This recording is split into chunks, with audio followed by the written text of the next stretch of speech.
Iran में एक film बनी थी 1959 में जिसका नाम था गऊ।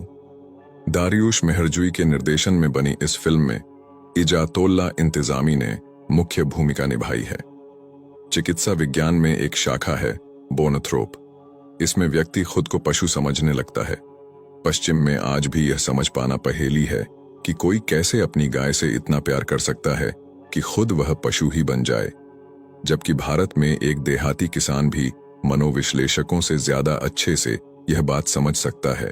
और मेरे लिए पहेली यह है कि यह फिल्म भारत में नहीं, ईरान में बनाई गई है। हर भारतीय को यह फिल्म देखनी चाहिए। जब मैंने भी यह फिल्म देखी तो उपनिषदों के दो उदाहरण मेरी आंखों में आंसुओं के साथ ही आए। फिल्म में मश्त हसन अपनी गाय से प्रेम करता है। किसी बीमारी से गाय जब मर जाती है तब वह खुद को गाय समझने लगता है।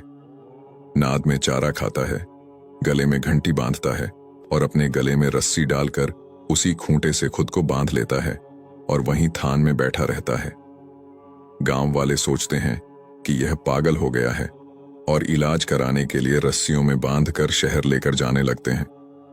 मश्त हसन वहां उस टीले पर जाकर अड़ जाता है जहां जाकर उसकी गाय रुक जाती थी। लोग उसे खींचते हैं लेकिन वह अड़ा रहता है। तभी एक आदमी डंडे से उसे पीटने लगता है और चिल्लाने लगता है, पशु कहीं का, पशु कहीं का। उस समय पीड़ा से न कराहकर मश्त हसन अपनी आंखें मूंद लेता है आनंद से। वह सोचता है कि आहा, अब जाकर मैं अपनी गाय से एकाकार हो पाया हूं, अब मैं अपनी गाय बन गया हूं। रंभाकर दौड़ पड़ता है और एक पानी के गड्ढे में गिरकर मर जाता है।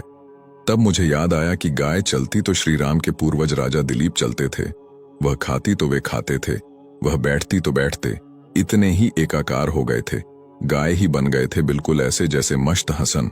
सत्यकाम जब वापस आया तो गुरुकुल के ब्रह्मचारियों ने कहा, गुरु को हमने गिनती कर ली है, पूरी 1000 गऊ हैं। तब गुरु ने कहा था कि 1000 नहीं, 1001 गऊ हैं। सत्यकाम की आंखों को तो देखो जरा ध्यान से, यह भी गाय ही बन गया है। पश्चिम में भले ही इसे बोनथ्रोपी में वर्णित कोई बीमारी माने, लेकिन यहां पूर्व में भारत में चेतना के विकास क्रम में यह बहुत ऊंचा पायदान है। बंधुओं, उपनिषद इसकी गवाही देते हैं। आज भी गांव देहात में पशुओं से बात करते, उनके हाव भाव समझते लाखों लोग मिल जाएंगे। पहला प्रश्न यह उठता है कि भारतीय सिनेमा क्या कर रहा है? क्या उनसे ऐसी फिल्म बनाने की उम्मीद की जा सकती है भारत में? भारतीय सिनेमा केवल सनातन धर्म विरोधी फिल्म बना सकता है। जैसे बॉलीवुड ने अब तो सनातन धर्म विरोधी ही फिल्मों का निर्माण किया है। उनको तो कोई अच्छाई दिखाई देती ही नहीं। लेकिन मुख्य बात तो ये भी है कि जो दूसरों में बुराई देखता है तो वो स्वयं कैसे अच्छा हो सकता है। ईरानियों ने उपनिषदों की या राजा दिलीप की घटना को लेकर इतनी संवेदनशील फिल्म बना डाली। क्या भारतीय निर्माता निर्देशकों के द्वारा ऐसा संभव है या सिर्फ अश्लीलता और सेट एजेंडे ही चलाने हैं फिल्मों में?